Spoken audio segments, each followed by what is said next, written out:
My sister wanted a very simple birthday party.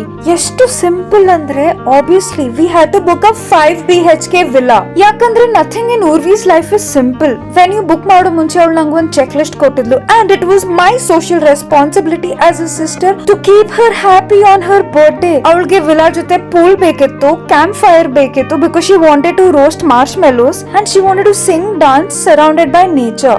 So simple Urvi. And most importantly, ಬೆಂಗಳೂರಿಂದ ಚೂರ್ travel ಮಾಡಿರೋ feel ಬೇಕಿತ್ತಂತೆ, ಆದ್ರೆ ತುಂಬಾ ಜಾಸ್ತಿನೂ ಟ್ರಾವೆಲ್ ಮಾಡಬಾರ್ದಂತೆ. ಗಾಡ್ ಆನ್ಸರ್ಡ್ ಮೈ ಪ್ರೇಯರ್ಸ್, ಯಾಕಂದ್ರೆ I found this beautiful villa called us socials farm. This place is suitable for events up to 300 people. ಇಲ್ಲಿ engagement, birthday parties, small celebrations, intimate wedding, small gatherings ಮಾಡಬಹುದು. This was such a beautiful experience all of us had. ತುಂಬಾ ಮುಖ್ಯವಾಗಿ ನನ್ನ ತಂಗಿ ಅವಳ birthday ದಿನ ಖುಷಿ ಆಗಿದ್ಲು. ಈ ಜಾಗ ಹೆಸರುಘಟ್ಟದಲ್ಲಿದೆ. ಕಾಂಟ್ಯಾಕ್ಟ್ ಡೀಟೇಲ್ಸ್ ನ ಡಿಸ್ಕ್ರಿಪ್ಷನ್ ಅಲ್ಲಿ ಹಾಕಿದೀನಿ. ನೀವು ನಿಮ್ ಯಾವ್ದಾದ್ರು ಈವೆಂಟ್ಸ್ ಗೋಸ್ಕರ ಜಾಗ ನೋಡ್ತಾ ಇದ್ರೆ definitely checkout socials form. Page ನ ಟ್ಯಾಗ್ ಮಾಡಿದೀನಿ, ಹೋಗಿ ನೋಡಿ.